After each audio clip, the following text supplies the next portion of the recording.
Spiderman का वो dialogue तो आपने सुना होगा, with great power comes great responsibility. तब स्पाइडरमैन सिंगल था, उसे पता ही नहीं था कि with A small baby comes even greater responsibility. अब ईशानी और सौरभ की होम कमिंग का सेकेंड हाफ शुरू हो चुका था। ईशानी अपना पार्ट निभा चुकी थी, अब बारी थी सौरभ की।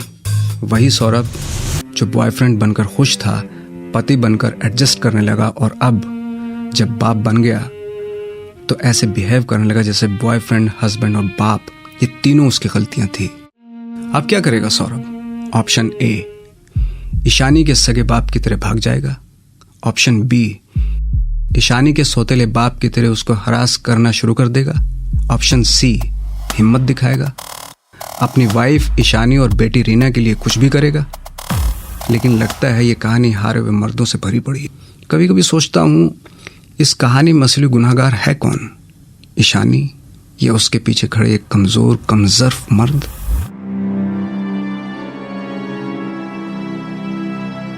इस कहानी का कोई भी दूसरा अंत हो सकता था अगर किसी एक बाप ने अपनी जिम्मेदारी निभाई होती। खैर, सौरभ ने ऑप्शन ए चुना, ईशानी के सगे बाप की तरह भाग जाने का ऑप्शन। भागने से पहले ईशानी के पास छोड़ गया 2 साल की बेटी रीना और 6 महीने का बेटा माइकल, जिन्हें देखने के बहाने सौरभ कभी कभार ईशानी से मिलने चला आता। और जब भी आता, लगता जो पिछली बार मिलकर गया था वो कोई और सौरभ था। वो कुछ घंटे ही रुकता और हर बार ईशानी से कहता कि मुझे कुछ पूछना है तुमसे, और हर बार बिना पूछे ही चला जाता। ईशानी को अब सौरभ से ज्यादा उसका वो सवाल चुभने लगा था जो उसने कभी पूछा ही नहीं। ईशानी ने सोच लिया अब उसे इससे बाहर निकलना है, और उसने वो किया जो शायद कोई मां नहीं करती। देवेंद्र जी नमस्कार। नमस्कार, मैं एडवोकेट शौकत अंसारी। ईशानी ने बताया होगा आपको, आपके सिग्नेचर चाहिए थे बस, बाकी सारे पेपर्स रेडी है, आप यहां सिग्नेचर कर दीजिए बस। परफेक्ट। आंटी जी आप यहां जहां आरसी लिखा है ना वहां साइन कर दीजिए। हो गया, थैंक यू थैंक यू। एक फॉर्मेलिटी है, मैं आपको ये पेपर्स पढ़कर सुना देता हूं।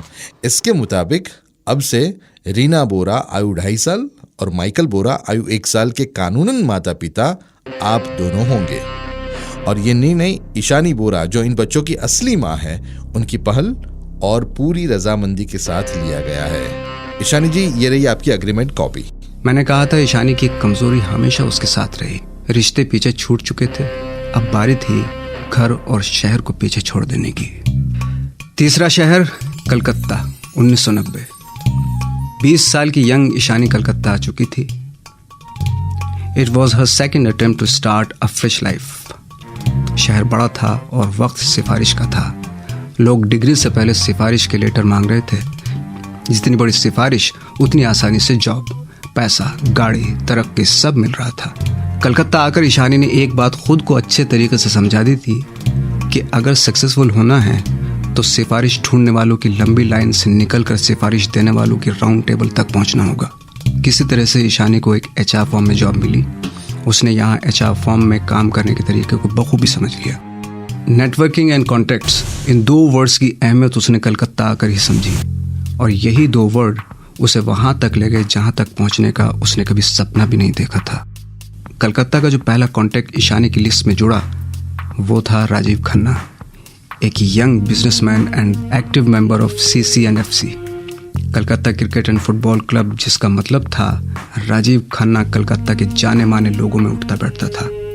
कलकत्ता का कोई भी बड़ा नाम लीजिए, किसी भी बिजनेस की बात कीजिए, उसका विजिटिंग कार्ड खन्ना के पॉकेट में था। राजीव खन्ना की हैसियत का अंदाजा लगाना वैसे भी कोई बड़ी बात नहीं थी। वो काम उसके कीमती watches, branded suits, luxury cars और लेविश लाइफस्टाइल बड़ी आसानी से कर देते थे। ईशानी को राजीव खन्ना के पास वो सब दिख रहा था जिसकी उसे जरूरत थी। नेटवर्किंग का एक रूल है, इंट्रोडक्शन को इंप्रेशन में बदलो, और फिर इंप्रेशन को पहचान में, और आखिर में पहचान को अपॉर्चुनिटी में। लेकिन यहां भी ईशानी ने एक गलती कर दी।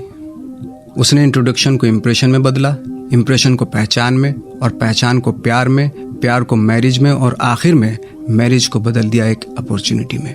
घुमाकर कान पकड़ने से इसलिए मना किया जाता है क्योंकि इससे कान और हाथ दोनों बहुत ही दर्द करने लगते हैं, और उल्टा देखने वालों को ये लगता रहता है कि शायद आपको मजा आ रहा है। 1 साल की रिलेशनशिप के बाद 1993 में ईशानी और राजीव खन्ना ने शादी कर ली। लेकिन ईशानी को अपने नाम के बाद खन्ना लगाने से ज्यादा खुशी तब हुई जब ईशानी ने अपना नाम CCNFC क्लब के मेंबर की लिस्ट में देखा। रातों रात वो हाई सोसाइटी कल्चर का हिस्सा बन चुकी थी। जिन कॉन्टैक्ट्स के लिए उसने हजारों स्पैम कॉल्स किए थे, जिनसे मिलने के लिए वो वेटिंग रूम में घंटों बैठी थी, आज वो सारे लोग ईशानी के आसपास थे। और सिर्फ आसपास ही नहीं थे, बल्कि ईशानी के चार्म के कायल भी थे। इन हाई सोसाइटी मीटिंग्स ने ईशानी को शिफॉन की साड़ी में लिपटी एक क्लासी एंड कॉन्फिडेंट लेडी की पहचान दी, जिसे ट्रेडिशनल रिच फैमिलीज से लेकर कॉर्पोरेट MDS तक पर्सनली जानते थे। तो अब तक कलकत्ता के एलीट क्लास से इंट्रोडक्शन हो चुका था, पहचान हो चुकी थी। अब बारी थी इस पहचान को अपॉर्चुनिटी में बदलने की, और इस अपॉर्चुनिटी का नाम था IAX सर्विसेज। ईशानी की अपनी ह्यूमन रिसोर्सेज प्लेसमेंट कंपनी, जिसने 1996 में लॉन्च होते हुए प्रॉफिट बनाना शुरू कर दिया था। ईशानी के पास अब सब कुछ था, एक लॉयल हस्बैंड, अपनी कंपनी, अपना नाम, अपना बैंक बैलेंस। और जब लाइफ थोड़ी स्टेबल हो जाए तो इंडियन कपल्स सबसे पहले फैमिली प्लानिंग के बारे में सोचने लगते हैं। और हुआ भी वही। 1997 में ईशानी ने अपने 3rd चाइल्ड को जन्म दिया। नाम रखा गया निधि खन्ना। राजीव के लिए निधि उसका पहला बच्चा था, लेकिन ताज्जुब तब हुआ जब ईशानी ने भी निधि को अपना पहला बच्चा माना। शायद ईशानी और उसकी फैमिली की खुशी के लिए यही सही था। लेकिन कहते हैं ना कि जिनकी ख्वाहिशें बड़ी होती हैं, उन्हें अक्सर खुशियां रास नहीं आती। ईशानी ने बिजनेस को बढ़ाने के लिए मुंबई जाने का फैसला किया।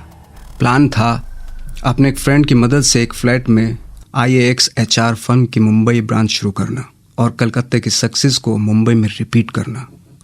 प्लान बड़ा सिंपल था, रिस्क भी कैलकुलेटेड था। इसलिए राजीव खन्ना ने भी ईशानी को नहीं रोका। ज़्यादा से ज़्यादा बुरा क्या हो सकता था? यही कि बिजनेस फ्लॉप हो जाता, उन हजारों बिजनेस की तरह जो हर दिन मुंबई में फ्लॉप होते हैं। उसमें नया क्या था? पर राजीव ये नहीं जानता था कि मुंबई ने ईशानी के लिए कुछ और ही प्लान किया हुआ है। मुंबई पहुंचते ईशानी को राजीव खन्ना यूजलेस लगने वाला था। मुंबई से ही राजीव को डिवोर्स पेपर मिलने वाले थे। मुंबई जाकर ही ईशानी निधि को राजीव से छीनने वाली थी। मुंबई में ही ईशानी पहली बार पैट्रिक मुखर्जी से मिलने वाली थी। मुंबई में ही ईशानी को 3री बार प्यार होने वाला था। मुंबई में ईशानी का 3रा हस्बैंड पैट्रिक मुखर्जी बनने वाला था। मुंबई में ही ईशानी को शोहरत का आसमान छूना था। मुंबई में ही सड़कों पर राजीव को एक लड़की का मर्डर करना था। मुंबई में ही ईशानी की कहानी का अंत होना था। और मुंबई में ही वो जेल थी जहां उसे बाकी की जिंदगी गुजारनी थी।